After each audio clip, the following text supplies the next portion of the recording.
اعوذ باللہ من الشیطان الرجیم بسم اللہ الرحمن الرحیم اللہم صلی علی محمد و آل محمد۔ امیر المؤمنین علی بن ابی طالب علیہ السلام فرماتے ہیں، اور ابھی کتنی ہی ایسی چیزیں ہیں کہ جن سے تم بے خبر ہو کہ ان میں پہلے تمہارا ذہن پریشان ہوتا ہے اور نظر بھٹکتی ہے، اور پھر انہیں جان لیتے ہو، لہٰذا اسی کا دامن تھامو جس نے تمہیں پیدا کیا اور رزق دیا اور ٹھیک ٹھاک بنایا، اسی کی بس پرستش کرو، اسی کی طلب ہو، اسی کا ڈر ہو۔ اے فرزند، تمہیں معلوم ہونا چاہیے کہ کسی ایک نے بھی اللہ سبحانہ کی تعلیمات کو ایسا پیش نہیں کیا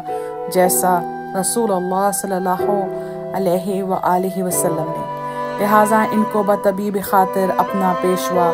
اور نجات کا رہبر مانو۔ میں نے تمہیں نصیحت کرنے میں کوئی کمی نہیں کی، اور تم کوشش کے باوجود اپنے سود و بہبود پر اس حد تک نظر نہیں کر سکتے جس تک میں تمہارے لیے سوچ سکتا ہوں۔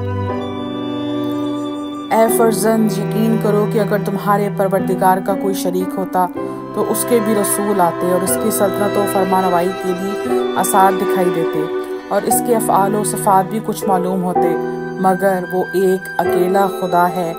جیسا کہ اس نے خود بیان کیا ہے۔ اس کے ملک میں کوئی اس سے ٹکر نہیں لے سکتا، وہ ہمیشہ سے ہے اور ہمیشہ رہے گا۔ وہ بغیر کسی نقطہ یا آغاز کے تمام چیزوں سے پہلے ہے، اور بغیر کسی انتہائی حد کے سب چیزوں کے بعد ہے۔ وہ اس سے بلند و بالا ہے کہ اس کی ربوبیت کا اثبات قلب یا نگاہ کے گھیرے میں آ جانے سے وابستہ ہو۔ جب تم یہ جان چکے تو پھر عمل کرو، ویسا جو تم ایسی مخلوق کو اپنی پست منزلت، کم مقدرت اور بڑی ہوئی عاجزی اور اس کی اطاعت کی جستجو اور اس کی سزا کے خوف اور اس کی ناراضگی کے اندیشہ کے ساتھ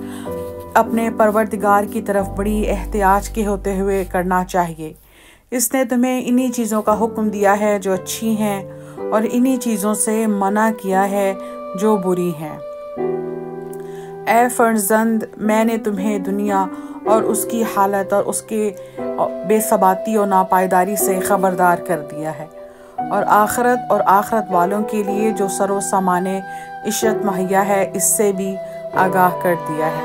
اور ان دونوں کی مثالیں بھی تمہارے سامنے پیش کرتا ہوں تاکہ ان سے عبرت حاصل کرو، اور ان کے تقاضے پر عمل کرو۔ جن لوگوں نے دنیا کو خوب سمجھ لیا ہے، ان کی مثال ان مسافروں کی سی ہے جن کا قحط زدہ من سے دل اچاٹ ہوا، اور انہوں نے ایک سرسبز و شاداب مقام اور ایک تر و تازہ و پربہار جگہ کا رخ کیا، تو انہوں نے راستے کی دشواریوں کو جھیلا، دوستوں کی جدائی برداشت کی، سفر کی صعوبتیں گوارا کی، اور کھانے کی بدمزگیوں پر صبر کیا تاکہ اپنی منزل کی پہنائی اور دائمی قرارگاہ تک پہنچ جائیں۔ اس مقصد کی دھن میں انہیں ان سب چیزوں کی کوئی تکلیف محسوس نہیں ہوتی، اور جتنا بھی خرچ ہو جائے اس میں نقصان معلوم نہیں ہوتا۔ انہیں اب سب سے زیادہ وہی چیز مرغوب ہے جو انہیں منزل کے قریب اور مقصد سے نزدیک کر دے، اور اس کے برخلاف ان لوگوں کی مثال جنہوں نے دنیا سے فریب کھایا، ان لوگوں کی سی ہے کہ جو ایک شاداب سبزہ